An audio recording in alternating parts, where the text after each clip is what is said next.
All right, so these guys moved from Nigeria, gave themselves 30 days to start a company, and in their second week, they came up with something so genius, I cannot believe no one's thought of it yet.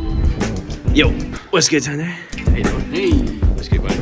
everyone hates grocery shopping, especially when you're on vacation. So we thought to ourselves, what if you could have a supermarket in your Airbnb? So the hosts will stock items in the kitchen, so the guests can scan product barcodes, make payments without having to download an app.